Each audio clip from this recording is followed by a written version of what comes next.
بسم اللہ الرحمن الرحیم۔ سامعین کرام السلام علیکم۔ بس لاہور سے ایبٹ آباد جا رہی تھی۔ جب بس اسٹیشن سے چل پڑی تو فرنٹ سیٹ پر بیٹھے ایک بزرگ جس نے بہت اچھے کپڑے پہنے ہوئے تھے کھڑے ہو گئے اور باقی مسافروں سے مخاطب ہو کر کہا، میرے بھائیوں اور بہنوں، میں کوئی بھکاری یا گداگر نہیں ہوں۔ اللہ تعالیٰ نے مجھے اپنی نعمتوں سے نوازا ہے، مگر میری بیوی ایک مضی مرض سے اللہ تعالیٰ کو پیاری ہو گئی۔ کچھ دن گزرے اور میری فیکٹری میں آگ لگ گئی۔ میں درآمد اور برآمد کا کاروبار کرتا ہوں۔ میرا تیار شدہ سارا مال جل کر خاکستر ہو گیا۔ پھر کچھ مدت گزری کہ مجھے دل کا دورہ پڑا۔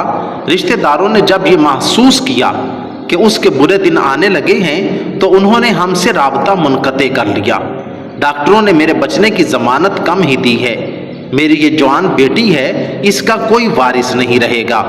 مجھے اس کی فکر کھائے جا رہی ہے۔ اور اس شخص کی ہچکی بند گئی۔ یہ جوان سال لڑکی جو پاس ہی بیٹھی تھی اٹھی اور باپ کو سہارا دے کر سیٹ پر بٹھا دیا۔ بس کی پچھلی سیٹ سے ایک آدمی کھڑا ہو گیا اور کہنے لگا، میرے دو بیٹے ہیں، ایک ڈاکٹر ہے، اس کا نکاح ہو چکا ہے، اور دوسرا یہ جو میرے سامنے بیٹھا ہوا ہے انجینئر ہے، اس کے لیے دلہن کی تلاش ہے۔ میں اس بزرگ سے درخواست کرتا ہوں کہ آپ اپنی بیٹی کا نکاح میرے اس بیٹے سے کر دے۔ میں وعدہ کرتا ہوں کہ اس بچی کو کبھی باپ کی کمی محسوس نہیں ہونے دوں گا۔ لڑکا کھڑا ہو گیا اور کہا، مجھے رشتہ قبول ہے۔ بس میں موجود ایک مولوی صاحب کھڑے ہو کر کہنے لگے، یہ سفر بہت مبارک ہے۔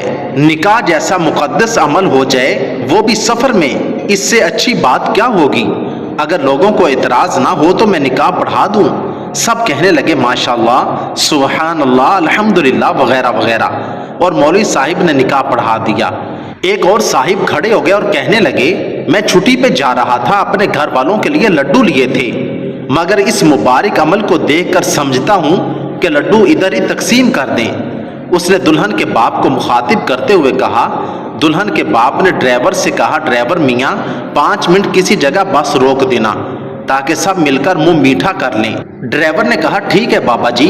مغرب کے نماز کے بعد جب اندھیرا ہونے لگا تو لڑکی کے باپ نے ڈرائیور سے بس روکنے کو کہا اور سب مسافر مل کر لڈو کھانے لگے۔ لڈو کھاتے ہی سب مسافر سو گئے۔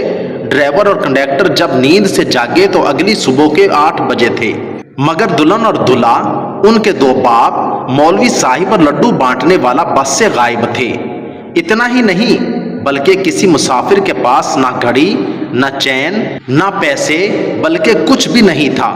ان کو یہ 6 ممبرز کا گروپ مکمل طور پر لوٹ چکا تھا۔ اس واقعہ سے ہمیں یہ سبق حاصل ہوتا ہے کہ ہمیں ہر وقت احتیاط، بالخصوص سفر میں کبھی بھی کسی سے کوئی چیز لے کر نہیں کھانی چاہیے، ورنہ ایک لڈو کے بدلے میں آپ اپنا سب کچھ گنوا دیں گے۔ اللہ تعالی ہم سب کا حامی و ناصر ہو، آمین ثم آمین۔